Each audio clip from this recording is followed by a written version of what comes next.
the Evolution Security Podcast.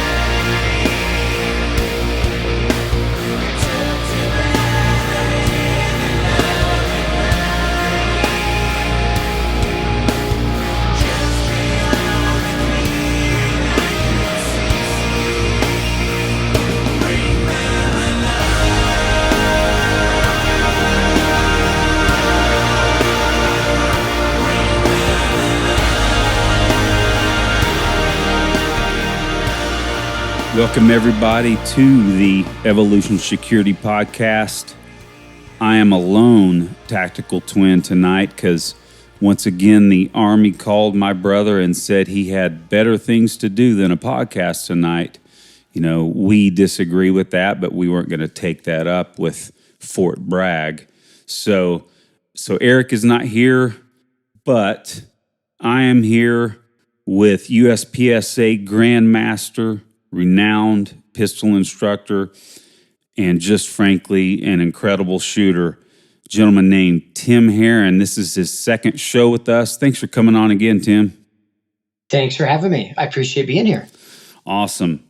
Well, we'll have you go ahead this time and give just a condensed bio. If anyone wants to hear a little bit more about your background, you were on episode 77, which was a lot of fun too. So I'm looking forward to getting nerdy and talking about shooting with you.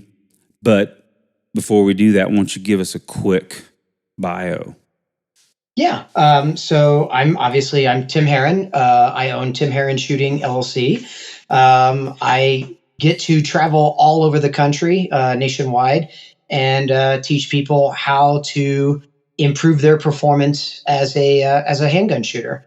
So I've been teaching full-time since 2018, and this 2023 now marks my year number 5 of getting to do this full-time. So I kind of started shooting in about 2010, just kind of as a hobbyist and somebody that was just really interested in obviously being able to protect myself better with a handgun. And I found competitive shooting pretty early on and was hooked. And that's kind of where my background kind of stems from as a competitive shooter. And I'm a multi-division grandmaster in USPSA and a master class shooter in IDPA, which is the highest that you can go in IDPA. And I love getting to travel all over, and I love getting to teach people how to shoot better. So and you like to put out Instagram videos that make us all mad and decide if we're going to practice for the day or not. I also think I am also my worst enemy. So my own worst enemy. So I put out these Instagram videos the last couple of days on a project I've been working on. And I think today I finally accomplished it. Here we are, like 1,400 rounds later, on day number 3 of just solid doing it over and over and over again. But I'm going back and looking at the video to make sure I didn't jump the gun on anything before I shoot myself in the foot, so to speak, on whether or not I accomplished my goal. But my goal was to shoot an all alpha sub 2 second bill drill, but into the upper head box of a USPSA target, and all of the A's there are in the 2-inch by 4-inch window, ocular window or whatever of the upper A zone. And it has not. At first, I kind of jumped into it thinking, like, how hard can it be, right? You know, you just hang onto the gun and let it rip. And no, I tell you, as much frustration as I have had doing this, I've also learned a metric ton about like my own visual ability to kind of track the sights and call shots at ever increasingly, faster speeds. And it's been a journey. Let's just put it that way. So it sounds like the frustration was well spent, though. Yes and no. It's definitely not one of those things where I would recommend to anybody. Like I think there's better ways to spend 1,400 rounds of ammo. But I was focused on one specific goal, and I was not going to stop until I achieved that goal. So, yeah, here we are. I'm hunting for my pencil. Well, yeah, I saw you share some of that video, and I almost said, "Hey, I'll see you tonight." I think I even saw that video today. I can't remember. It's been a long day, Yeah. but well, so what started this conversation and me asking you to come on was an interesting thing that was not on my radar at all. Now, and that is the concept of using the 32 MOA circle only on the Hollow Sun optics. Now, I'm not aware of any other company that has that available, but maybe we can talk about that here in a little bit because I've got something that's germane to that. But let me set it up like this. So we had Kyle DeFore on a few episodes ago, and we were just talking about red dots, and he said that he preferred 6 MOA, and that he felt that if it was up to him, all his students wouldn't shoot anything but a 6 MOA dot. And then he actually mentioned you. He goes, there's some people that are running the 32 MOA circle only, and I'm pretty sure he mentioned you by name, but somehow I got, started looking you up and thinking, man, I'm going to ask Tim about that. But the same day, I actually stumbled upon a video that Ernest Langdon did about the same thing, and that he had been playing with it. So why don't you let people in on this? It's almost becoming like a secret thing that people are discovering, and there's hardly anything about it that I can find on YouTube. Just a handful of videos, but so let's hear about it. I think a lot of it is personal preference more than anything else. I know a lot of like top ranked to high end shooters that prefer a more fine dot, 2 MOA, 3 MOA, generally limiting themselves up to about a 5 MOA dot. Most guys like the finer dots because they feel like they're more precise at longer distances, or they get a little more precision in their shooting.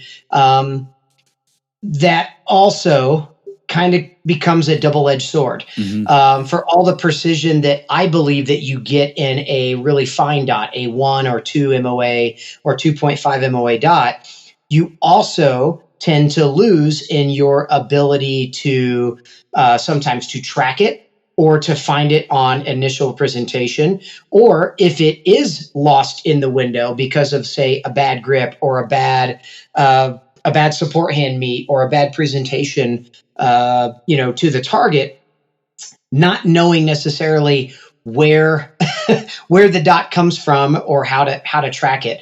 The other thing with the finer dots as well that most people never want to talk about until it happens to them and they're left with no excuses are losing a finer dot in adverse conditions, in rain, where you've got water droplets in the back of the optic, or in bright sunlight, whether you've either got sun wash, kind of washing out the back of the optic with the sun directly at your back, kind of pointing in the back of the optic, which washes out the dot, or even worse, when you're aiming into the sun and you get sun wash that washes out the finer dots. The other thing that can be said for the finer dots too is that most everybody tries to run or does run the absolute maximum intensity that they possibly can from the dot to get it as glowing and as bright as possible.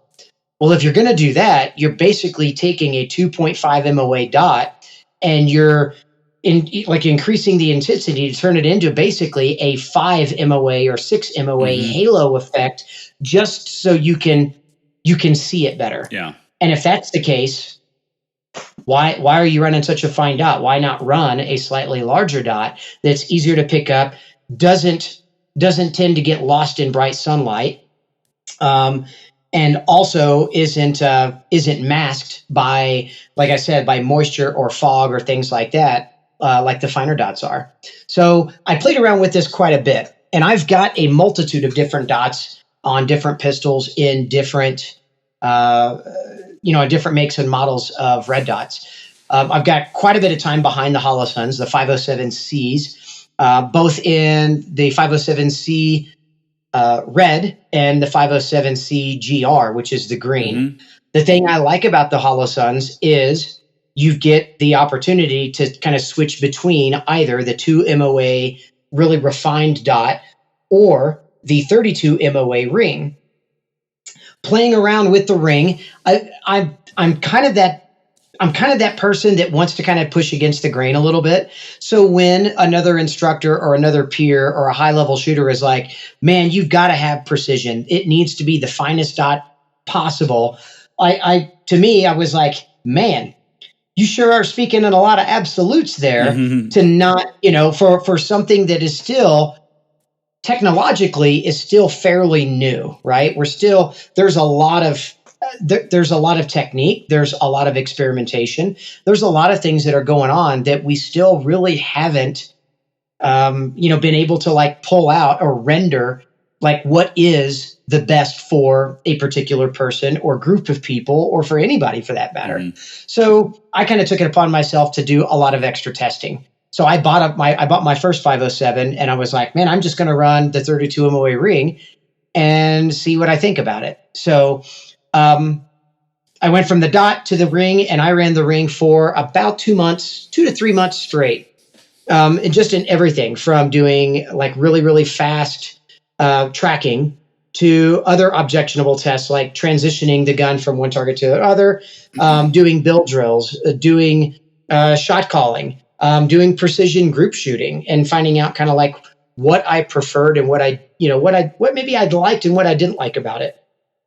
The thing I like about the 32 MOA ring is that you're given so much information from that ring that you don't necessarily need to run it as bright as you would on like the 2 MOA dot, right? Because it's much more bold. So now I get to turn the ring intensity down so that it becomes easier. It becomes easier and more precise to align it to certain things and still see a ton of information. The other thing with the 32 MOA ring that I really liked is that it definitely helps to filter out a lot of the unnecessary or erratic movement or behavior in the dot upon when the gun tracks in recoil or when you present the gun. And most people, like they get sucked into the dot when the dot is really hard to see or it's really bright and they can't see anything but that glowing dot in the middle of the window. Anytime that you're totally sucked into the dot, you see that dot move erratically all over the place. It's almost become super hard to refine the sight to a point where you feel 100% confident taking that precision shot. So we do all sorts of other things like occlude the dot so that we can run the 2 MOA ring behind like a piece of tape, or the 2 MOA dot or 5 MOA dot or whatever behind a piece of tape, and learn how to become more target focused, which is great, right? We call that the bend and aiming method. It's been something around since red dots were kind of invented in the mid to late 80s for carbines and rifles. Learning how to be target focused with that red dot though, and then learning how to kind of to turn the red dot intensity down or turn it up based on the conditions.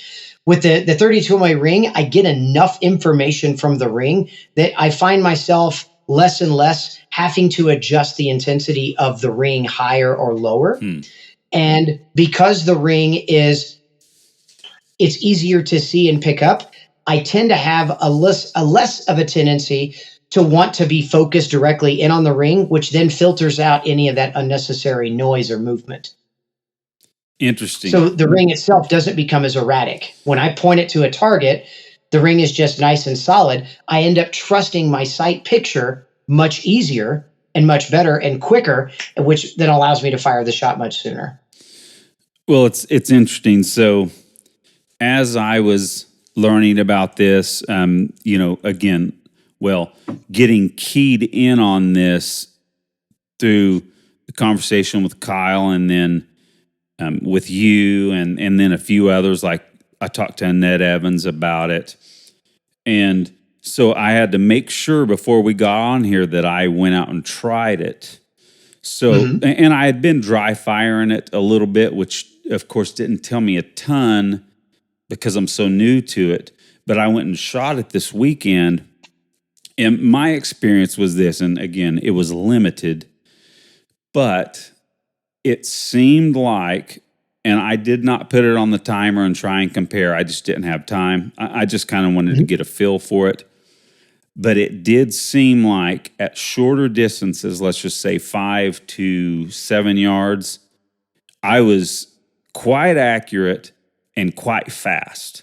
I mean, just the feel from it, and that was exactly what the deal was that I was trusting, like you said, I was trusting my sight picture and just didn't worry about nailing a precision shot with that dot. And it was pretty interesting. Now, next time I go out, I will definitely put some standards down and see how I'm doing between the two. And I'm digressing a little bit. We were talking to Craig Douglas and Mike Brown the other night, and I brought this up, and in a nutshell, they both called me a nerd to even talk about it. but hey, anything that might help me become a better shooter, like the like the red dot itself, because I've had vision issues, and now I have what I call bionic vision. I have synthetic lenses that help me see a lot better in normal shooting, but I still have to wear these glasses for the computer. But but then what I found, now this may have been another issue, but I took it out to 25, and there I was not as precise as I felt I could be. And again, and full disclosure, because of my eyes, I've only been trying to shoot tight groups at 25 yards for about the last year and a half. So I'm still new to it. So I can't say that it was just the circle, but it felt like I was a little bit looser than with my dot. I guess I'm getting around to saying, what do you ever change to the tighter dot to do more precision shooting out, say 25 or more? Or what are your thoughts on that and experience? When I need a little bit more refinement, let's say, if I were shooting a match, or I just, like I know this, like say a particular stage or drills that I'm going to be working that day do require maybe a little bit more precision, I will turn the dot, like change it from the 32 MOA ring to the 2 MOA dot. The thing about the 2 MOA dot, though, that I do a little bit differently than everybody else is, instead of turning the intensity up as high as it'll go, or even to a bright intensity, like a Holosun, I think, has got 10 settings. So instead of turning it to a 10 or even dropping it to an 8, I will work it from the bottom. So I turn it all the way as low as it'll go to where you almost can't even see it. And I will turn it up just until I see a faint rendering of the dot in the window, and that's where I leave it. Interesting. So for precision work, what I don't want to have happen is I don't want my eyes drawn into the back of the window. I want my eyes free to look through the glass and just simply superimpose the dot on the target. A lot of that, I think, but I've shot 90 and above B8s on 20, with 25-yard B8s. Timed even to Kyle's standards, for a hack qual. like on the regular with the 32 MOA ring. In fact, the way the 32 MOA ring is designed is it's 32 MOA, which is precisely 5.5 inches. I mean, it superimposes itself to 5.5 inches, which is the exact 9 ring and end on a B8 target. Weird how that's like that, right? Yeah. But that's why. So basically, if you are basically taking a ring and you are circling the 5.5 inch circle on a B8, and you press the trigger and you can hold the ring still on that, it's like circling that black on the B8, that's going to be a 10 or X ring hit. Well, and when I saw a video of John Correa talking about that very thing. Mm-hmm. And so what it reminded me of, that concept, is we had Lenny Basham on a few episodes ago, and he was Olympic gold medalist in the 70s. Mm-hmm. And we were talking, what was fun is I had talked to him before and we never talked about gear. And finally I talked him into, we started talking about gear and the sighting system. He said that they used a ghost ring.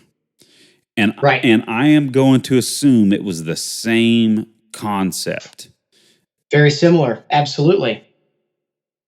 Let's take a quick break to mention TacCon, who we're very honored to have as a sponsor of our show.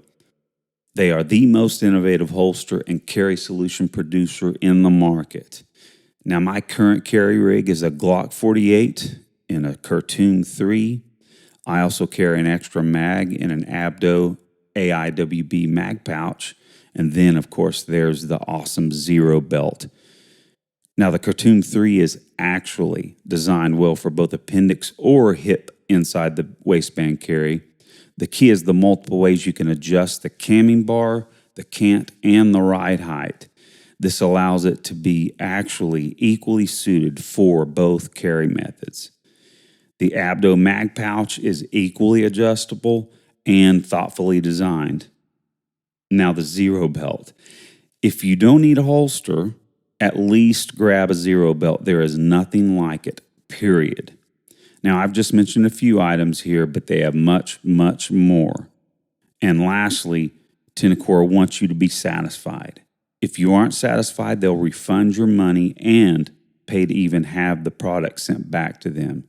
You can't lose, so go to TacCon.com for carry gear that's as good as it gets. So the other things I like about the ring that nobody likes to talk about too, and a lot of folks, I kind of make fun of the ring, as in like the 32 MOA ring on the Holosun is like a red dot with training wheels, right? Mm-hmm. But I think there's something to be said for having a little bit more information at my disposal in the back of the window to make more informed decisions on.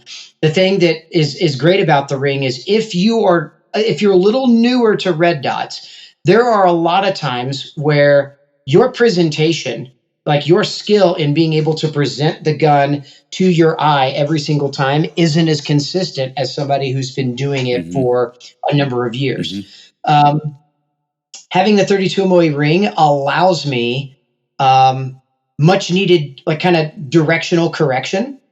So like if I was to present the gun and have the gun pointed to the left, with a 2 MOA dot, that could mean that the dot itself is not even in the window. Mm-hmm. With the 32 MOA ring, I might see a half of a crescent mm-hmm. on the inside left side of the glass. Seeing the right side of the crescent of the ring tells me immediately, hey, I need to correct the dot, or I need to correct that ring or correct my presentation just a bit to the right to be able to put the ring in the center of the glass, mm-hmm. or high or low, or, or left or right, whatever the case may be. The other thing it allows me to do is my eyes able to pick up that ring so much faster that on really, really fast presentations. So now we're talking like 3 yard to 7 yard targets, where sometimes I may just kind of grossly aim the gun by aligning the back plate or aligning the optic window frame mm-hmm. to the middle of the target. Mm-hmm. Well, because the 2 MOA dot is so fine, I may not see it. I still may see a semblance of that ring someplace in the glass. So it further enhances my ability to kind of refine the sights just to a little bit higher level at faster rates of speed. So I particularly see the benefits of the 32 MOA ring, especially 15, maybe 18 to 15 yards and in. Like I said, I have no problem with 25 yard, let's say 25-yard head boxes. Like you're drawing the gun and presenting it to a 25-yard head box, which is 6 inches by 6 inches. The 32 MOA ring lines the head box perfectly inside. If the ring is inside the head box, no doubt about it, that shot's going to be there. Well, and you're bringing up at least one side thought that I can see how I am doing, because I know the standards that I can meet on the IDPA 5x5 classifier. I know that's not the original 5x5, but they kind of commandeered it. That I can, and I've got notes in my journal of how I've done on that. It'd be nice. That may be a place to start. It would be. And maybe even cold, right? So now, so that's really cool. I guess I'll just ask you one question about that. So being USPSA and you go around the country, do you know very many other people that are doing that too, running the circle? I've never really asked around. It's kind of one of those things. Like I said, I think a lot of it is preference. I will say a really close friend of mine, a gentleman by the name of BJ Norris. BJ is probably one of the winningest Steel Challenge shooters to walk the planet. I mean, he's won the Steel Challenge World Championship 3 or 4 times. I mean, he's always a threat to win national titles and world titles in just about any shooting discipline that he shoots. BJ has predominantly shot the last couple of years shooting Steel Challenge with a carry optics pistol, and shoots with a Leupold Delta Point Pro with the 7.5 MOA, the triangle.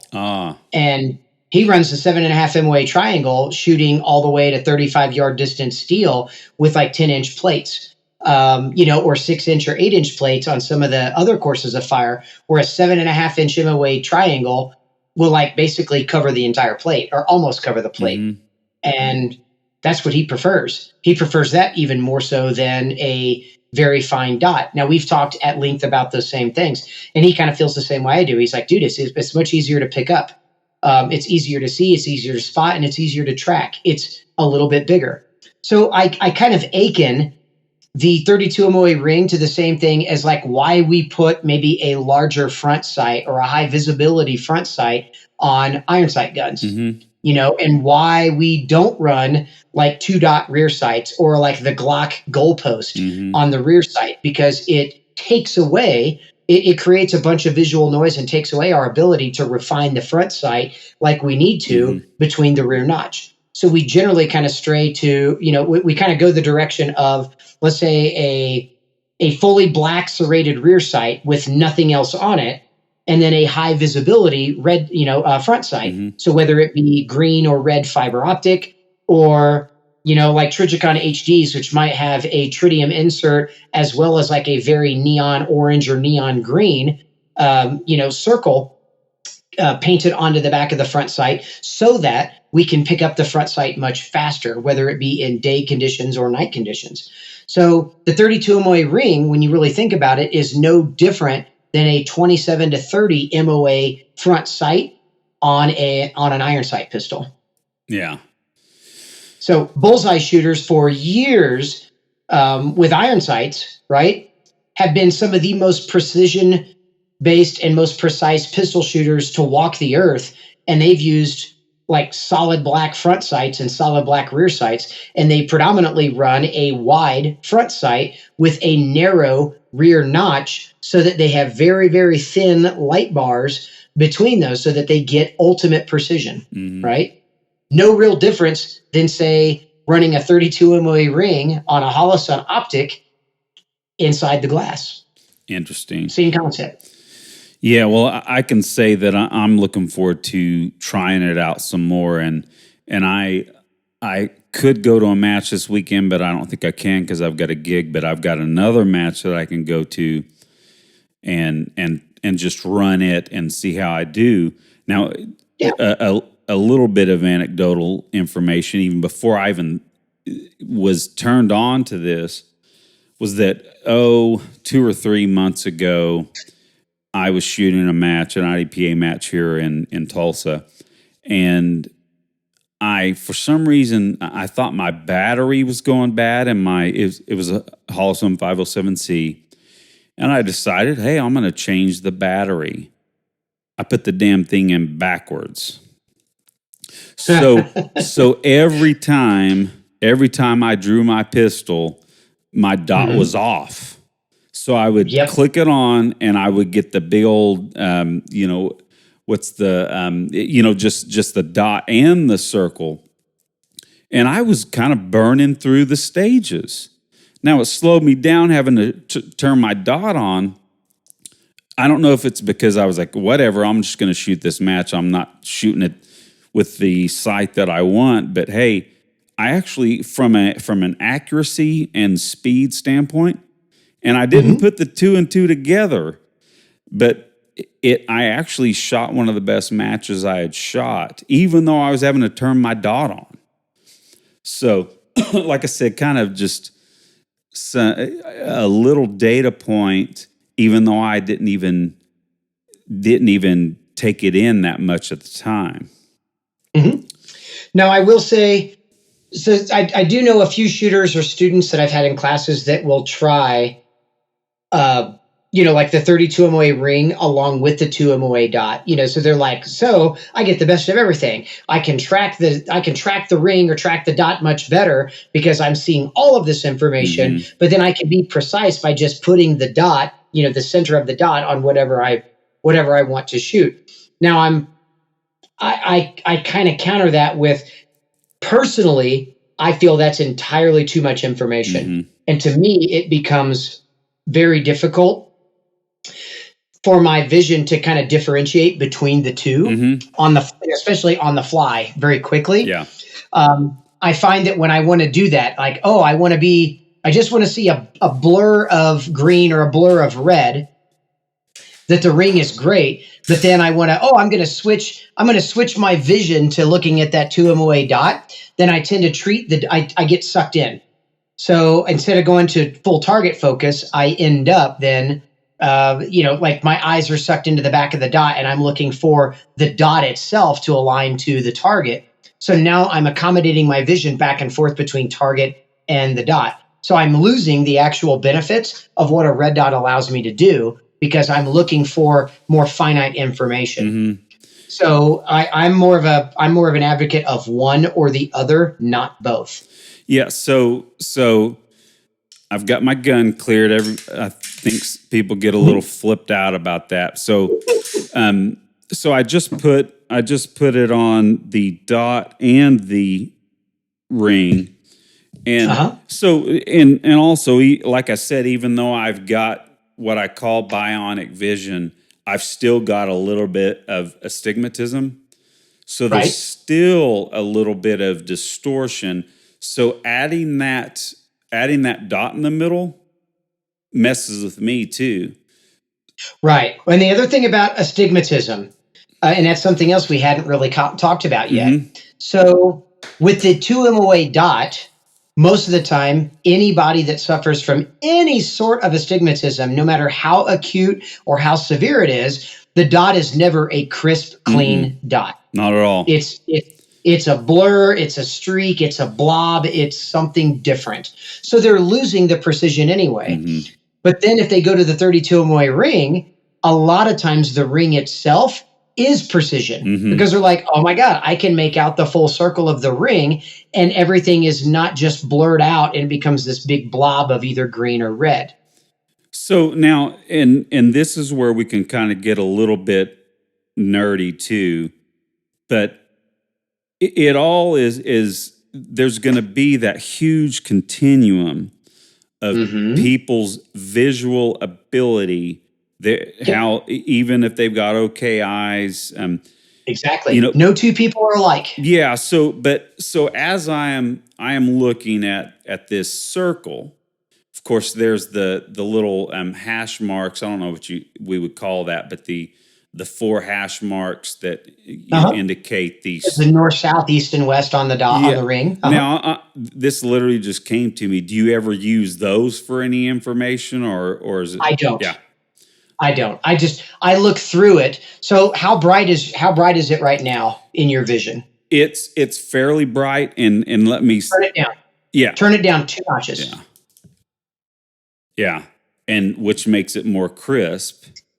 Right. And it's funny, when you were talking about that earlier, I thought every time I dry fire it, I have to turn it down for sure. Right. A lot of it's because you're indoors. Yeah. Right. Yeah. So, and a lot of people make the same thing. If they're shooting indoors or they do a lot of dry fire practice, they'll turn it way, way down. But then as soon as they go outside, especially with a finer dot, right? Folks that use Trijicon SROs are the worst about this. And it's because the entirety of the glass on the SRO is pretty well exposed. The front of the glass is exposed. There's not much shielding it or shading it. Mm-hmm. So if they're shooting into the sun or have an opportunity to transition the gun into, kind of pointing it even remotely towards sunlight, it'll, like, the sun has a bad effect on that glass to wash out the dot. Interesting. And when it washes out the dot on the SRO, you'll lose it completely. So people have a bad habit of just like plus, and they want to turn it up as glowing and as bright as it can possibly be. And personally, I don't believe that's the right call on that. Well, so you're kind of leaning into taking us into one of my next questions, and this, of course, can be a little controversial still for some reason. It's almost like a subsection of the trite 9mm versus 45 caliber, or now appendix versus hip carry. I think that's the new one here, but then there's the subset of Holosun being a Chinese-made optic. I would just of the 6 optics I have, three of them are Holosun, and two of them are SIG, and one of them is a Trijicon.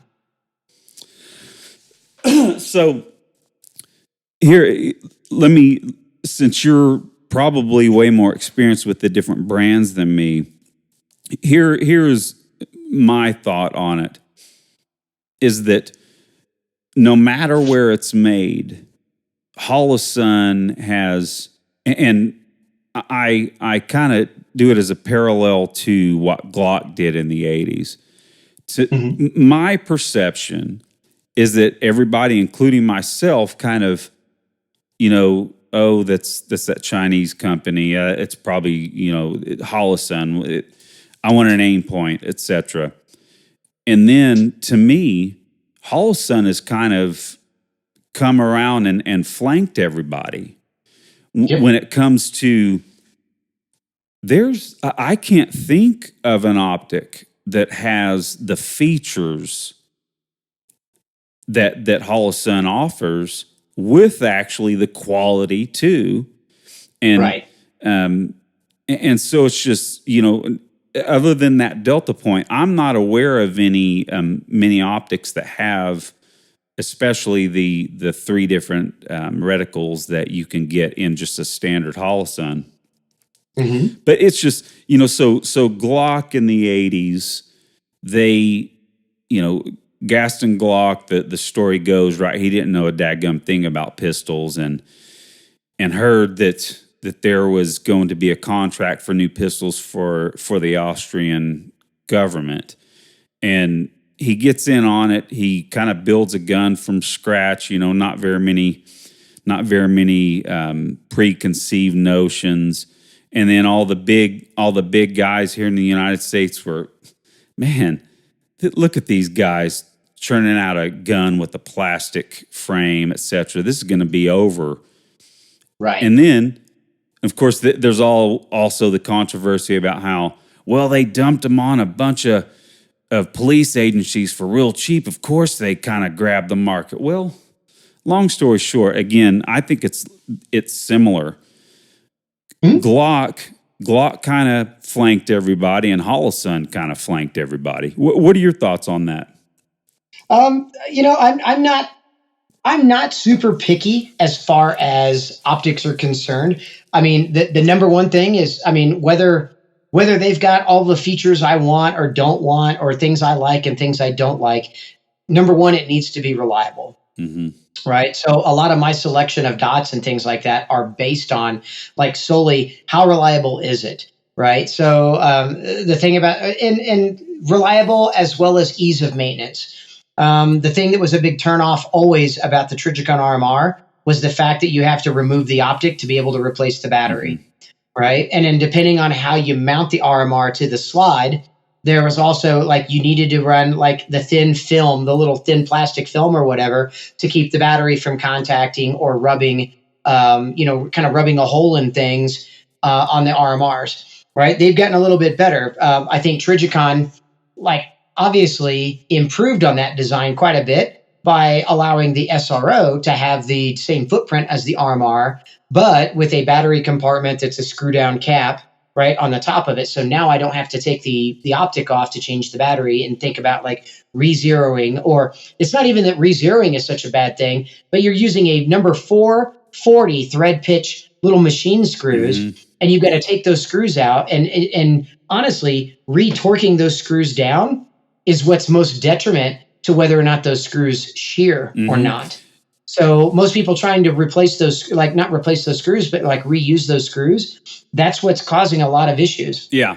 Then I have to take into account that like aluminum mounting plates for the optic. You know, now if like I'm unscrewing the screws, I've got to clean the threads, I've got to reapply blue Loctite or whatever to put the screws back in, and then I've got to retorque steel screws into an aluminum plate. So you're constantly stretching threads and taking the opportunity or the chance of stretching threads or pulling threads out completely.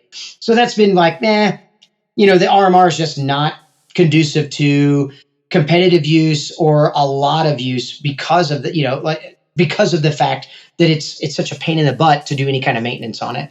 So with the Holosuns, the first Holosuns, of course, had the batteries in the bottom of them. And then they went to like immediately on the version 2s, having the battery trays on the side. And the battery trays on the sides, like to me, that just really simplified their use. Just the ease of use, having a plus and minus, having a way to turn it off without having to like long hold or double hold or all kinds of other things to get through any of the other kind of advantages that optic has or options that it has, became, kind of a pain in the butt with some of the other ones. And with the Holosun, it's very intuitive. It's very easy to use. I can turn it off when I'm not using it. I can immediately turn it on when I do want to use it. And everything works like it's supposed to. So that's why I really like the Holosun. The fact that I can get it in green, I prefer green optics more so than I do red. I think Trigicon I think they might have had a green for the RMR at one point in time for just a few months or whatever, and then they were like, nope, nobody likes this. We're going to go back to red, and they just used red like exclusively. Mm-hmm. Loophole Delta Point Pros, the biggest issue with the loopholes have been battery design, battery hold down design, and the contacts on the batteries coming undone or like under recoil. So so far, those dots have not been up to the task for tens and 20s and 30s of thousands of rounds of repetitive use without like breaking battery contacts or, things coming unsoldered. The other thing about the loopholes I don't like is it's one button, and one button makes it a pain in the butt in order to get through any of the functions, to turn it up, to turn it down, to turn the automatic on or turn the automatic off or whatever the case may be. It's just a pain. And then you've got like what I feel kind of lower grade optics. So I don't want to say lower grade, more entry grade optics. So you've got like the Vortex Razor and the Vortex Viper, mm-hmm. and what's the other one? The Vortex Viper and the Vortex Venom. Whatever the other one is. Venom. The Venom. Yep. Sorry. That's all right. And between those two, like I have seen, like in classes, I've seen more failures with those particular optics than any other brands. Interesting. either from emitters coming loose or adjustment screws, either the windage or the elevation screws coming loose and not holding zero. There's also been more excessive parallax in the glass on the Vortex optics than there has anything else. The Burris Fast Fires and the Bushnell, the really inexpensive Bushnell optics, have kind of been the same way. So it kind of leaves you like, well, you've got kind of two tiers of optics. You've got those in the Trijicon camp, go USA, Trijicon everything, or you've got the Holosun camp, which they're, Holosun is, the thing about Holosun is they're constantly building new stuff. You're seeing things be designed and experimented with and tried a lot. I think one of the other optics that we haven't really talked about are like the SIG optics. And when the SIG optics first came out, especially pistol mounted optics, they weren't necessarily the most robust. I would say since then, SIG has done a pretty good job of listening to customers and learning and understanding, with testing that, hey, we weren't quite hitting the mark with these early optics, and we've seen a lot of improvement in the SIG optics, later down the road. So any of the Romeo 1 Pros, the Romeo 3 Maxes, most of those optics have been pretty robust. Oh, awesome. So that's good to hear. Well, one more thing on the Holosun, and we can move on. Sure. So have you by chance gotten to mess with one of the EPSs yet? I have not. I actually don't have a gun that a Glock that it can utilize the EPS without the MOS plate or anything that. So I've just not. I've had a few students that have nothing but good things to say about them. Yeah. But myself, no, I don't really have any much experience with those. It's funny. So they're just now kind of coming available at a regular basis. But I had hunted for one, and my favor of the red 2 MOA dots, like, okay, I'll just get one of the regular two MOA dots and go with it. Now that I've been messing with the circle, it's funny. Now I might have to get the multi-reticle one. But long story short, it is a cool optic. I'm glad I have one. I've been building a kind of a dream Glock 19 carry gun, and just still waiting on the frame to get back from the surgeon.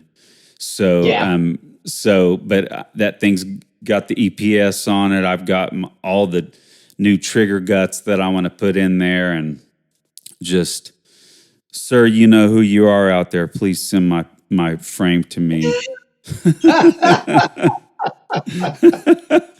I promised I wouldn't email though, so I have not. But so yeah, that EPS is pretty cool. Now I will say this, because I've got two 507Ks and two 507Cs. I've seen people say that the EPS was clearer glass. Now maybe the glass is clearer, but I can tell you this. Mine has a little bit more green tint to it than my 507s.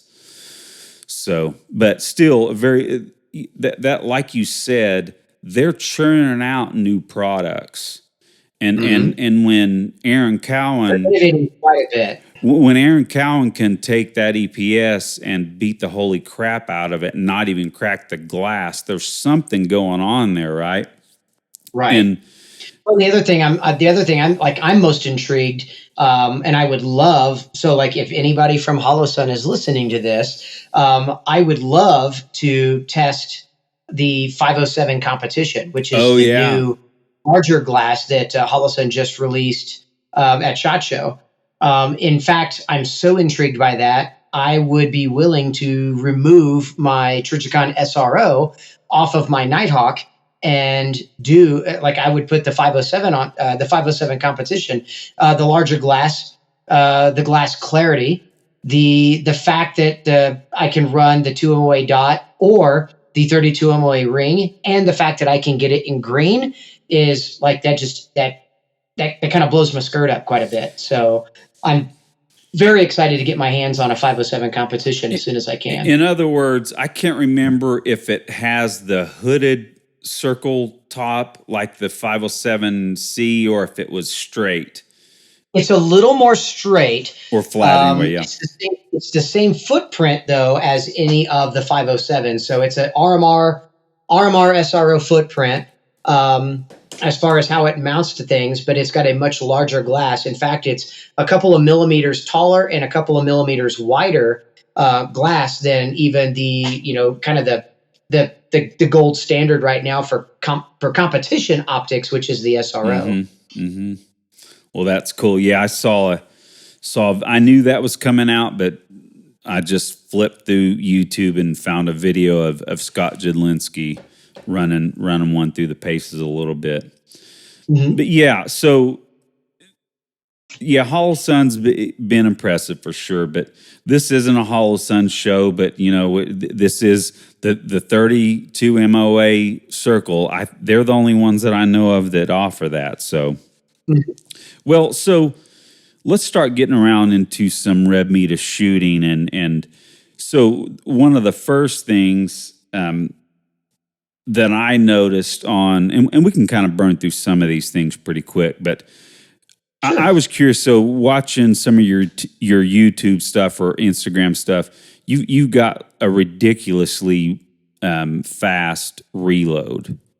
Now, one thing that I've been noticing in competition is that I don't look at the mag well when I'm reloading, and I was curious. Now, I'm not saying that's what I'm meaning to do, but it's just what I've started doing and noticing. I didn't even notice that I was doing it, and it's almost like whenever I look at the mag well, it's slowing me down. But I'm not a grandmaster either, so I'm curious. Are you looking at the mag well, or is that just some sort of other? Go ahead. No, I do look at the mag well. I look at the mag well every single time I perform a reload. Interesting. So, and sometimes I think a lot of people think like look at the mag well becomes focus at the mag well, right? So they're looking it and they're feeling like unless I'm looking inside the mag well or I'm looking the magazine all the way into the mag well and then seating it and then bringing my vision back to the target, and that does and can cause you to slow down. When I'm reloading, like even at my fastest, I'm still, when I pull the gun back, so I pull the gun back to here, and as soon as I've mashed the mag release and I've grabbed a new mag off the belt, I'm never looking down to find the magazine on the belt. Like that is done just proprioceptively, right? So that my support hand comes down and grabs the magazine, but I'm glancing right at the bottom of the gun and I'm watching the magazine just get inserted into the bottom of the mag well. As soon as that top piece of brass disappears into the mag well, I'm done and my eyes are back on target again. So if I were looking at the camera, it would be like camera are the sights and it would be back to here and then back to the camera again. So the change in visual accommodation or the change in focal points from target to the bottom of my hand or to the bottom of the mag well and back to the target again are so brief, but they are so important. Like if I'm looking someplace else and trying to stab the mag in the gun, it is almost with 95 to 98% probability, I'm going to miss the mag change. I'm going to miss it. I'm either going to bobble in the magazine. I'm throwing the magazine on the ground. I'm not getting it in the mag well. A lot of times I'm soft seating it. So I'll get the magazine in, but I won't depress the mag in to push it into the mag release to click it in place. And of course I'll roll my hands too early and the magazine will fall back out. Right. So those are all little mistakes that happen. I think a lot, like more often than not, when we take our attention away from looking at the bottom of the mag well to ensure that the magazine is inserted into the gun. Cool. Well, that was an important question. Now, I guess then the next question is, are you kind of like as Frank Proctor kind of calls a workspace right here where you're always, do you try and index with your elbow against your side or is it just an index that you've kind of... like I tend to like elbow to my side is too far in for me. So as I kind of back up here just a little bit, if I pull my elbow all the way into my side, I've now got the gun too far into me and I feel bound up here. Yeah. So for me, it's just where my bicep starts to make contact with my pec, with my pectoral muscle. Yeah. So, but I'm making that exact movement. But what I'm not doing is I'm not rotating the gun too much, or I'm not canting the gun too far either. I need gravity to do the most work it possibly can. So I'm going to keep the gun as upright as possible to ensure that that old magazine drops completely free before rotating the gun in just slightly. And I want to point the magazine bottom, the mag well, towards the source of new ammunition. So being from the belt, I want to be able to grab the magazine from the belt and go directly into the gun. So and what I don't want to do is I don't want to have to bend this elbow this way, and I don't want to have to bend my wrist this way, because those are different points of axis that are going to cause me to fumble the mag gauge. Well, and like you said earlier, your proprioceptive index from the magazine off of your belt, you're still creating that proprioceptive index with the 1 million times that you've done this with, maybe touching your pectoral to your bicep, but you've still got an index. It's just not as deep in. So I'm pulling the gun back from, like, here's my standard normal shooting stance or position or structure.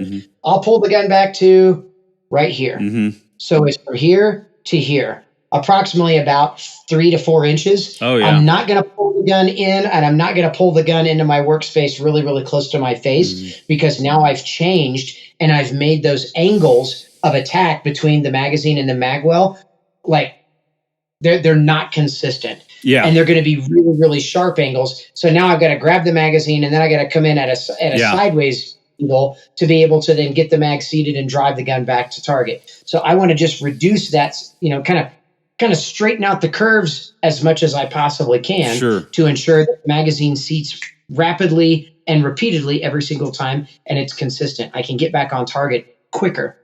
Awesome. Well, that's cool. So then this segues into my next question, which what we're really talking about there is probably reloads from competition rigs, probably not concealment. Now, I've also seen a video of you talking about drawing from concealment under a T-shirt, which is 99% of the time when I've got a gun on me, I've got an appendix underneath a T-shirt. Right. And so this brings up the reload concept from there. Now, I'll tell on myself a little bit. So, IDPA finally is allowing appendix carry, and I started doing that. I've only done it a couple of matches, but the last match I did, I was throwing magazines on the ground. But because I'm used to having my shooting vest, my shirt tucked in. I've got my outside the waistband holster. I've got my outside the waistband mag carriers here, no problem.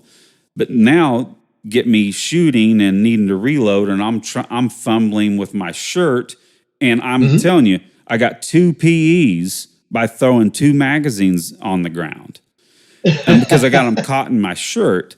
So So that's the question.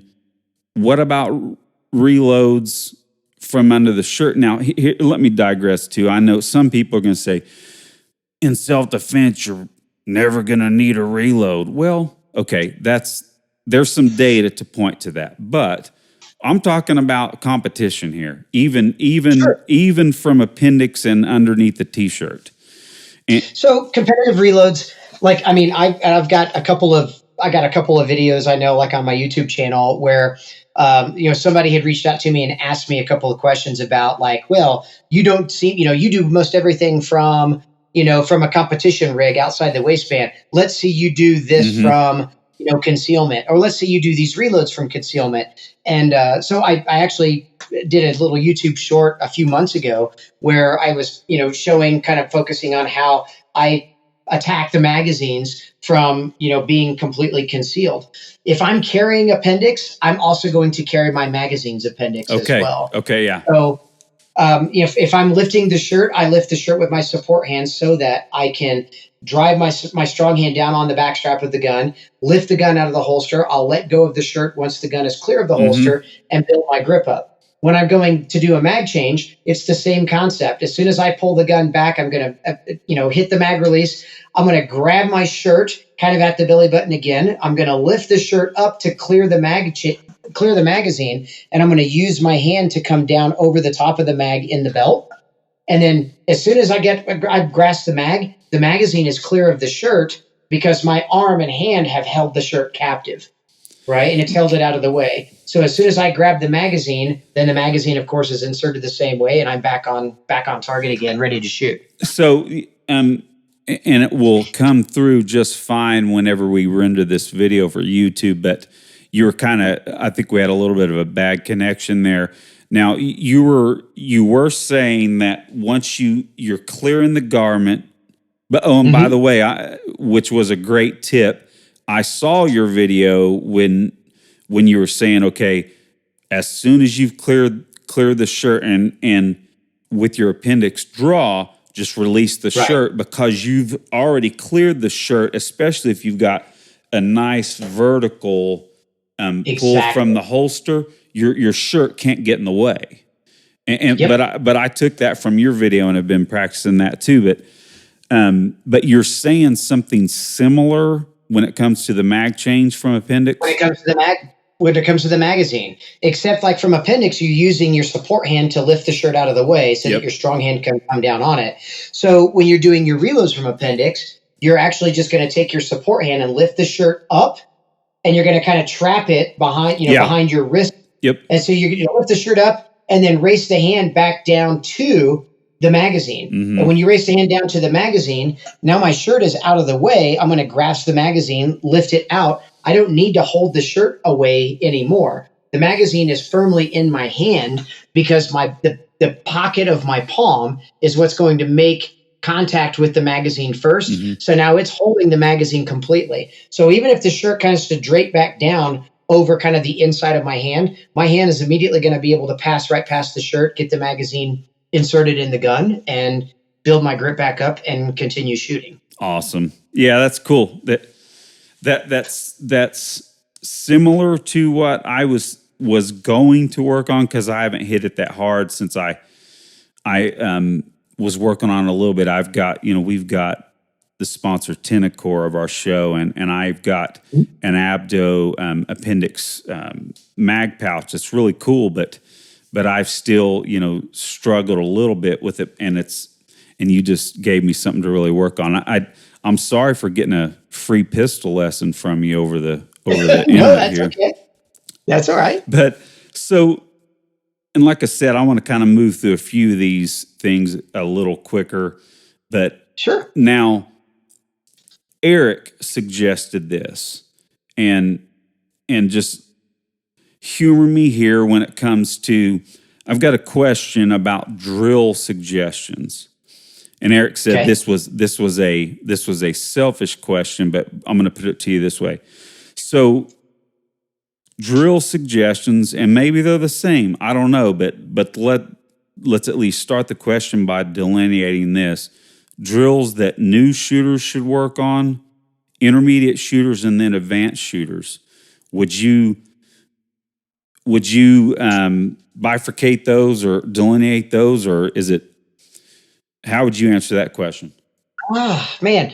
I mean, that's always tough because it really depends on what a shooter's goals are.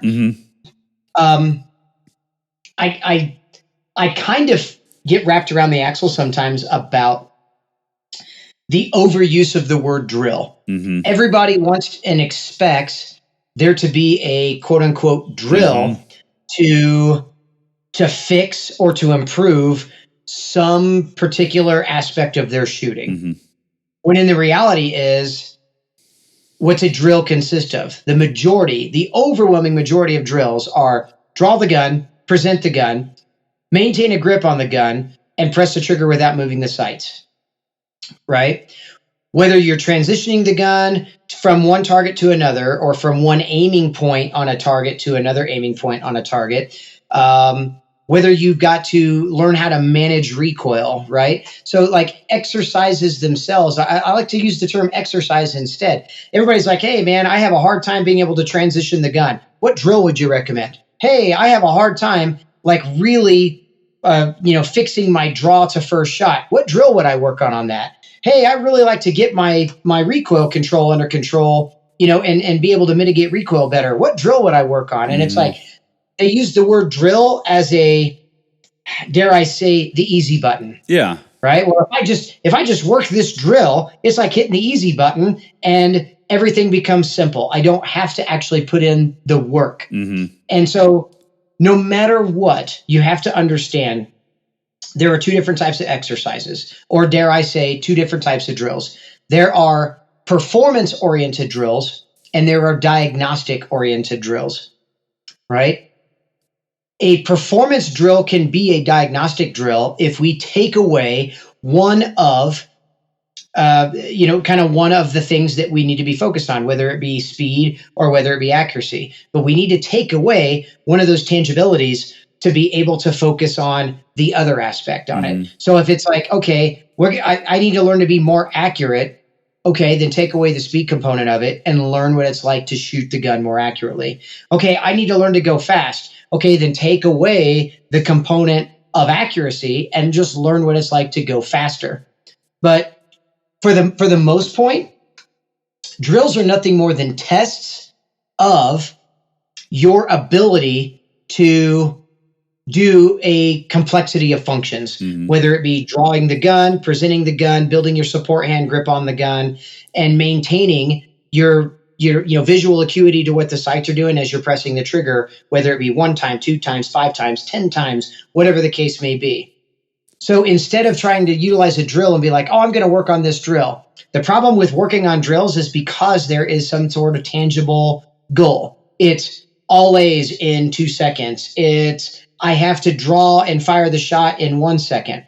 Well, then we draw and fire the shot in 1 second, but we don't realize or understand all of the little finer nuances of what it is that we're working on. So, like, honestly, you want to get better at the draw? Learn how to establish a continuous grip or a continuous contact point or index to the same spot with the same part of the hand, the same way every single time.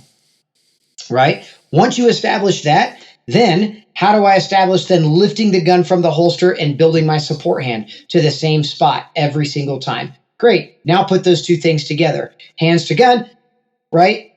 Strong hand to gun, gun lift from holster, support hand to the same spot. And then once I get those things, so you're microing every single little aspect of the drill so that you can stay 100% hyper-focused on what's going on for that particular spot. What does it feel like to touch the gun here?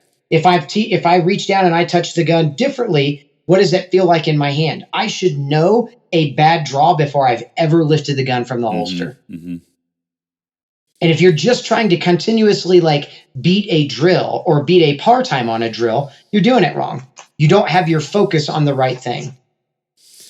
Yeah, the whole, especially the draw process is pretty intuitive to micro drill it, I guess we can call it. And that is something I work on. I need to do it more. But everything, right? Everything. So thinking about like a bill drill, let's just look at it, because that's been something I've been working on, the last 3 days. Thinking about something like a bill drill. The bill drill is a very complex task. You got to draw the gun. First of all, you've got to react to the start of the beep, right? I need to react as quickly as possible. I need to be as early on that beep as I possibly can and start hand movement as violently as I possibly can to the gun and get the gun out and presented to the target, right? Once I get the gun out to the target, I need to ensure that my support hand grip is holding the gun in such a way that I can start working and controlling the trigger on and off for 6 consecutive rounds to keep the gun from moving or keep my strong hand from driving the gun down or high or left or right, whatever the case may be, while my support hand is establishing such a grip and structure on the gun to allow the gun to just oscillate in recoil. Mm-hmm. At the same time, I also need to operate the trigger. So I need to press the trigger. I need to release the trigger. I need to press the trigger. I need to release the trigger over and over and over again for 6 consecutive presses without missing one step in between. While doing all of that, I also visually need to be tracking what the sights are doing throughout that entire recoil process over and over and over again for six consecutive shots. Right? So when you really break down what the build drill truly is, it's not just throw the gun out of the holster, align it to the target kind of natural point of index, and whack the trigger 6 times. There's other finer nuances that are lost in the build drill because people are just chasing an arbitrary time. Well, and so think about the drill. Oh yeah, I want to get better at recoil management. Great. And somebody will say, do a build drill. Okay. Well, if I'm doing a build drill, what's a good build drill? Oh, if you can do it in 2 seconds or less. Oh, great. Okay. Well, I can have absolutely horrendous sight and recoil management and I have an absolutely horrendous grip on the gun and still be able to fire 6 shots in sub 2 seconds. So what did I learn from that? Now, I may not have all those hits hit the A zone, but what I'm saying is like, okay, great. I performed the build drill, and then we start to play games with ourselves. We start to say things like, oh, it's just one little Charlie that's outside the A zone, or oh, it's just one down one. They weren't all down zeros. That was pretty good. That's solid. Right. And then we kind of accept mediocrity, so to speak. Yeah. Or we've lost our ability to micro all of those things. So if I said, okay, cool, in order to improve your build drill, I don't want you even thinking about the draw. I want you to go ahead and have the gun established on target, and I want you to press the trigger and watch the sights lift and return. And then I want you to press the trigger and watch the sights lift and return. And it's not watching the sights lift all the way through the recoil process and return. It's the moment that the sights lift and the moment the sights return. And then I want you to start doing that faster. So as you press the trigger, you're going to watch the sights lift. And as soon as the sights lift, then it becomes a very chaotic movement, right? Or a chaotic motion. But when the sights or the dot come right back down to the spot that you are looking at, I don't want you to hesitate. You should be ready to press the trigger again. And then you're going to do that again and again and again. Now we've started to build the visual cues that we need to see during the build drill. And if I'm starting to lose sight of those things, fix your grip. Go back and isolate just your grip or just your hand pressures on the gun. Adjust and play with those, right? Then go back and do it again. So there's a multitude of ways to work the build drill that isn't just fire 6 shots as rapidly as you can from the holster at 7 yards and see what you get. Well, it's interesting. So I'm backing up and starting from the beginning and just translating what I hear is that, and it does make sense. Lots of people are concerned about the result of the build drill. It's a very simple drill. Everybody. It's not even lots of people. Yeah.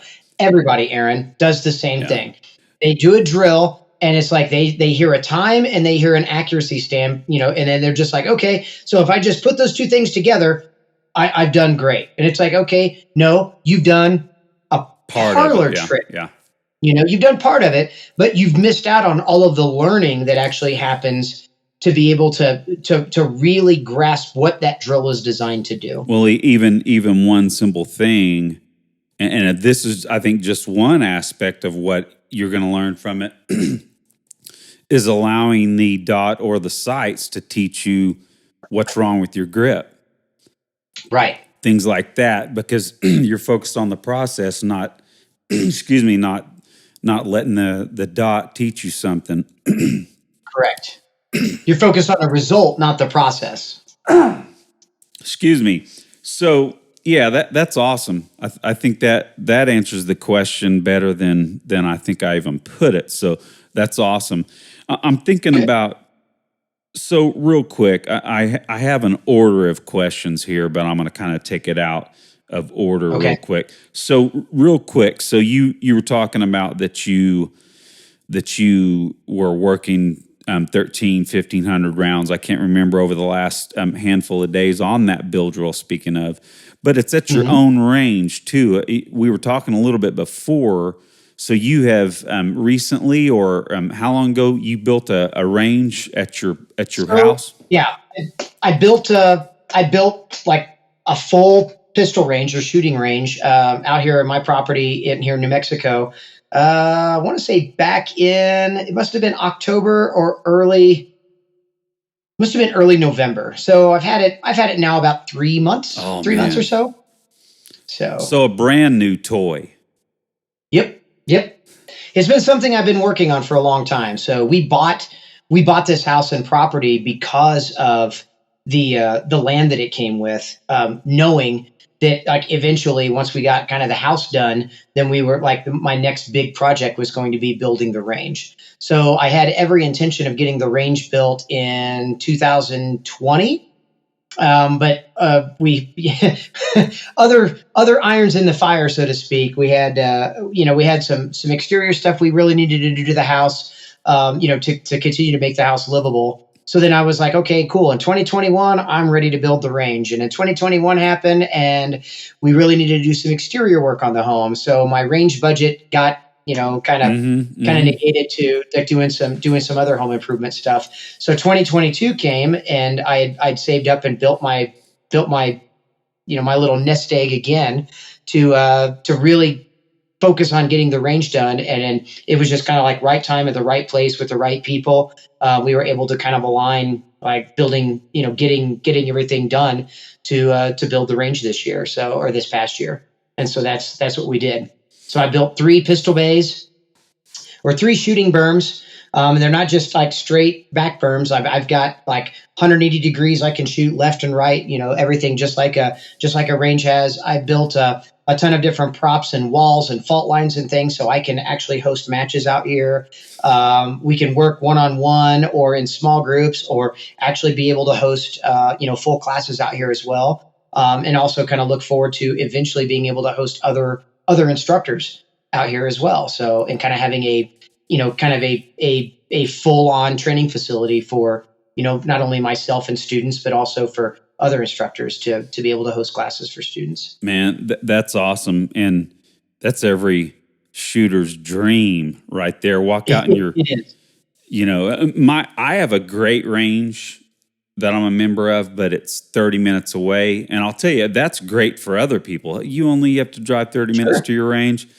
But man, if I could walk out in my backyard and shoot,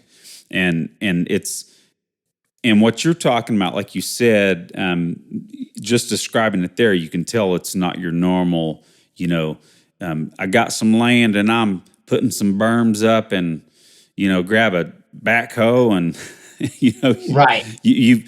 You were saying that you've got some good stuff there. 25-yard bays, 3 of them, and quite a bit of space. Bays are all 25 yards deep, so they're predominantly like handgun or pistol bays. But the side berms come back 25 yards.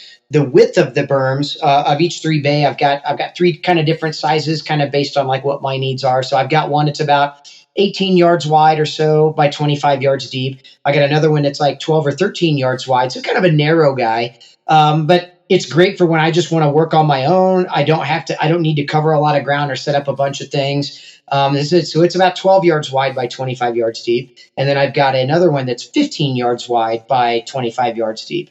So, and then I actually have a practice and training berm directly in my backyard, like here just outside my garage. So I can walk right out my garage, and instead of having to go even a quarter mile on the property to the range, I've got my own backyard berm. It's kind of an L-shaped berm that I can shoot all the way back to about 70 yards into that berm too.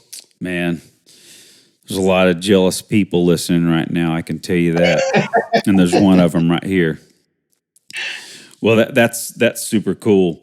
Now, okay, so real quick, you were talking about your appendix rig earlier. We're talking about appendix drawing and appendix reloading. Now, so that brings me to the question, a fun question. So what's your normal carry rig, your EDC, so to speak? So I've got two. My primary carry rig for the longest time had been a Glock 48 with iron sights. I don't use the shield arms magazines or anything. Yep. I'm just a standard 10 round Glock magazines with a Glock 48 in a Dark Star Gear hitchhiker holster.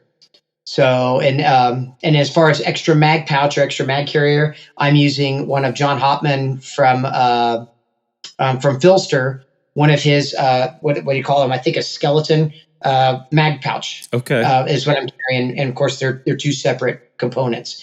I work a lot with Nighthawk Custom with 1911s, and I shoot for Nighthawk.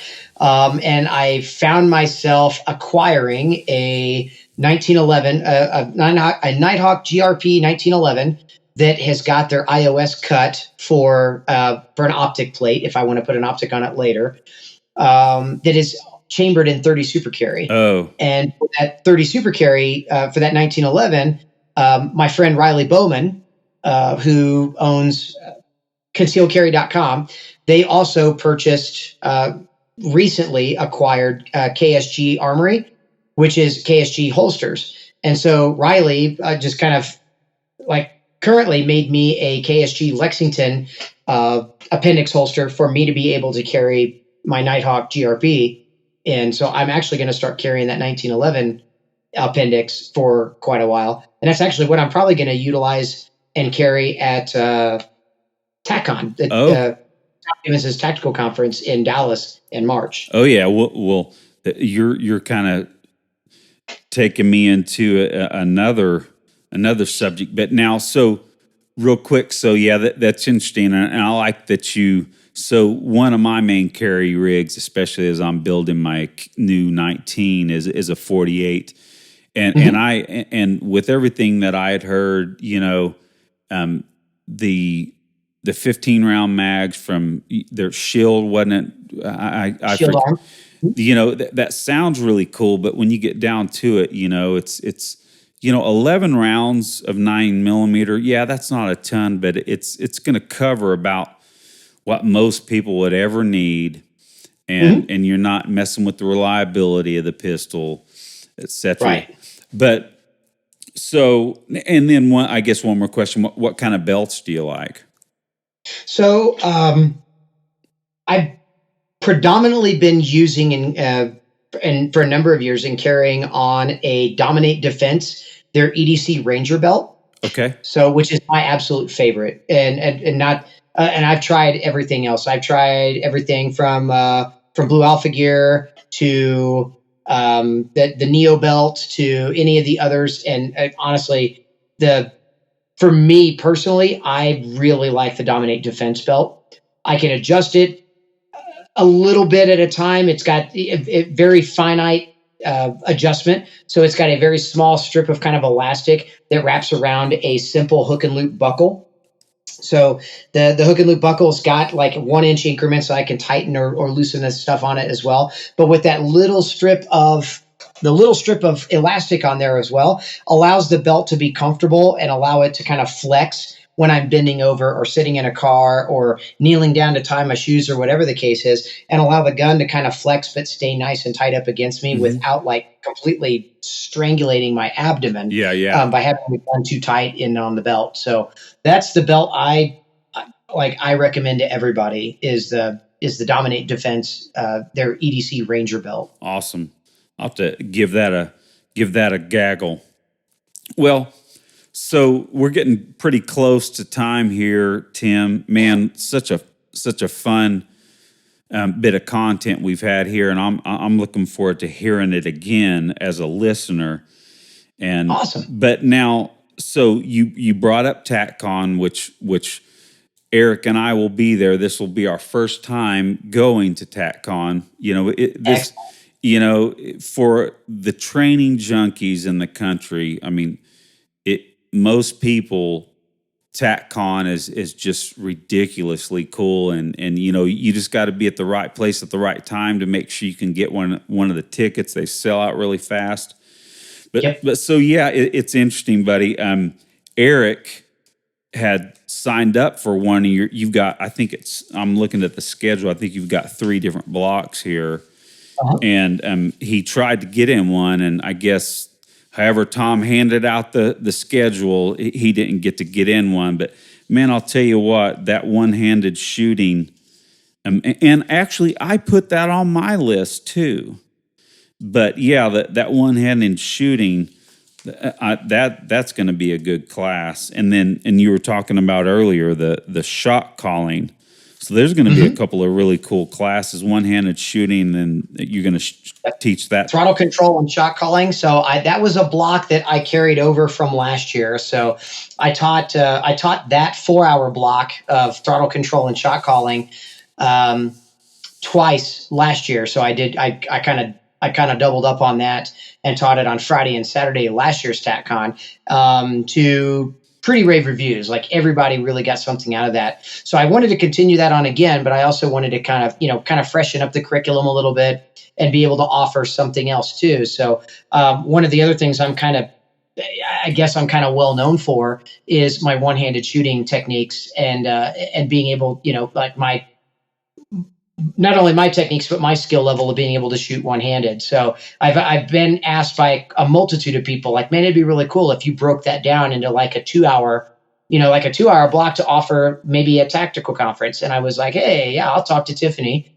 and I'll put that one on as well. So I'll be teaching a 4-hour block of the of throttle control and shot calling, and then 2-hour blocks of the one-handed shooting success. So that's really cool. Now, yeah, boy, when you look at this schedule, it's just incredible what you have to choose from. But you got to sit there. But you got to make choices that you don't want to make either, right? You line it all out. And I'll be honest, I love to shoot, but I am really wanting to get to a lot of the lectures, like Caleb Causey's EDC Medical, and get to one of at least try to get to Masad Ayoub's. I'm pretty sure now. His lessons from recent cases, etc.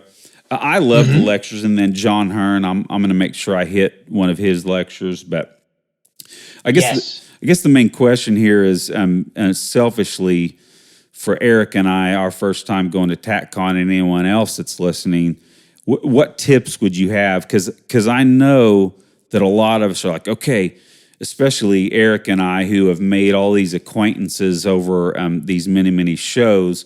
We're wanting to hang out and see everybody we can, but I know it's not going to be that easy because it's going to be so hectic. So in other words, again, what kind of tips would you have for newcomers? Couple of the tips is to know where your classes are at, right? So you get your class schedule and things like that. Show up early Thursday evening, right? So I say early Thursday evening. Show up Thursday evening as early as you can to get checked in, get your name badge and things like that, and be ready to go.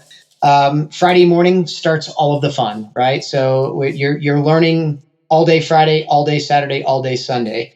The great thing about all of the lectures is they're open seating. There's no requirements on those. I'm planning on personally myself being able to get into a significant amount of lectures and classrooms that I didn't get to do the last couple of years because I'm generally busy teaching. Mm-hmm. The shooting courses themselves are great, and everybody loves to shoot.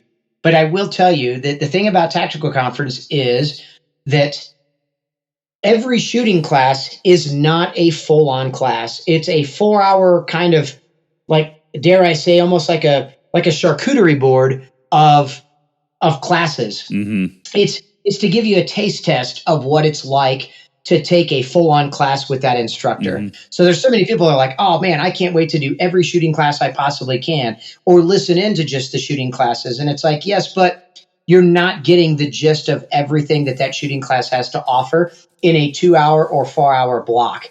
Those 4-hour blocks themselves, you figure you've got a 20 to 30 minute safety brief. And then every block, like a 4-hour block, also needs to dismiss the students about 20 to 30 minutes early so that they can get to their next class on time. So really, even in a 4-hour block, you're only getting about 3 hours of actual instruction. Interesting. You're also doing that with 20 to 24 students, 26 students. So you're like getting one-on-one with each instructor or getting hands-on with the instructor. It's not like the real thing with the actual instructors of like, say, an 8-hour day or a 16-hour 2-day course. So take the shooting classes and be willing to learn and take a lot of notes. But the other thing is like, don't like, everybody wants to shoot and they want to bring their guns and ammo and do those kind of things. So they'll dismiss a lot of the actual classroom portions of things. The other thing too is don't completely block out your entire day with, I must have this class and I must have that class and I must do this, or you're going to burn yourself out by day 2. You're going to be like, I'm just so over inundated and overwhelmed with information. I don't even know what to do with it all. And then you're following such a tight line schedule that you're forgetting that we're all here to have some fun too, right? So definitely bring your gun and ammo so that you can shoot the match, and definitely don't miss your block to be able to shoot the match. Yep. You're also going to, everybody takes a break and they do the shoot off on Sunday. But take things that may not necessarily interest you. Like, I personally have never been like a big like hand-to-hand jujitsu guy, and I've honestly never really been a shotgun guy. And just like, okay, great, I know how to shoot shotgun. I've shot trap and skeet and things like that before.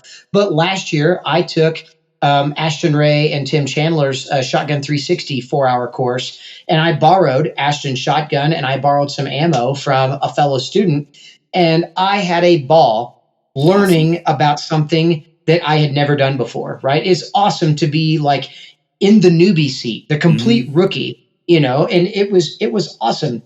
The other thing I did is I took Cecil Birch's Just Enough Jits class.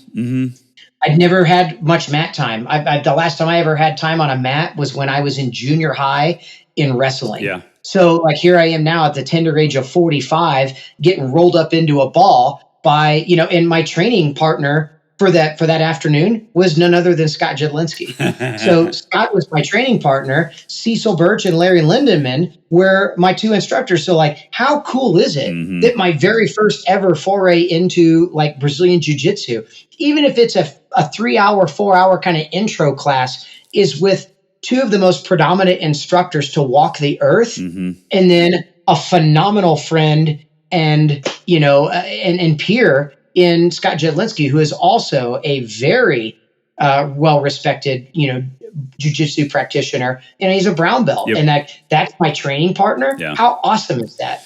So, I mean, step out on a limb, do some things that you wouldn't necessarily do, and just have a ball doing it. The other thing is ensure that you're hanging out at the hotel, like after hours. There are tons of cool conversations and phenomenal people to meet at the event hotel.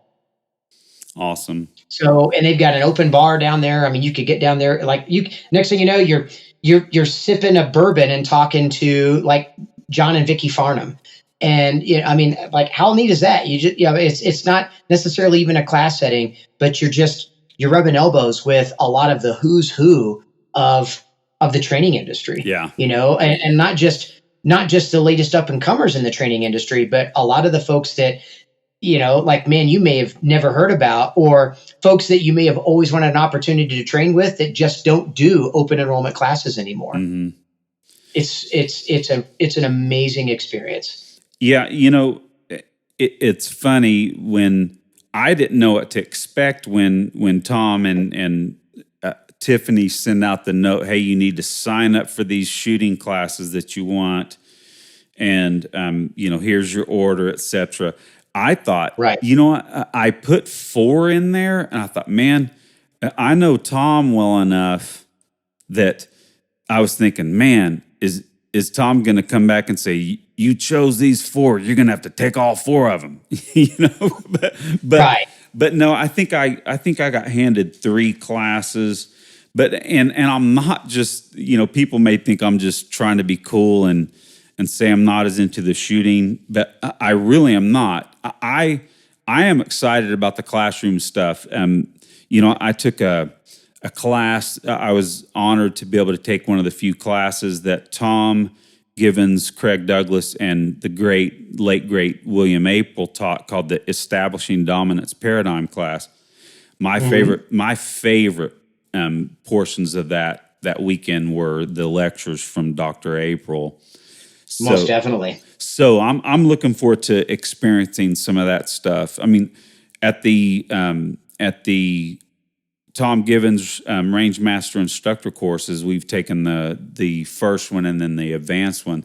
I loved the lectures. So, oh yeah, but yeah, tons more to learn from the lectures, I think, than there is even in just the shooting. Yeah, the shooting parts, that's the fun stuff. But I mean, if we really want to learn, I mean, to have that smorgasbord of lectures available, and hey, I'm just going to go see this one, and it's going to be a blast. Yep. Well, 100%. Well, Tim, I think I've taken enough of your time, but man, what a fun conversation. It's amazing to have people like you that will spend time with us. We couldn't have a show without guys like you, so thanks for your time. And I appreciate it. Thank you. So here in 2 months, hopefully, can run into you in person. I just know it's going to be hectic those 3 days, but that's okay. Come find me, or I'll come look for you guys. And I'd love to be able to shake hands and hugs and get to meet you guys for sure. Oh yeah, there's going to be a lot of people I want to meet, and you are one of them. So, awesome. Well, buddy, you have a good evening, and we will talk to you soon. We have lots of repeat offenders. This is your second time, and it's not going to be your last. Fantastic. I'd love to come back again. All right, buddy. You have a good evening. Thank you. You too.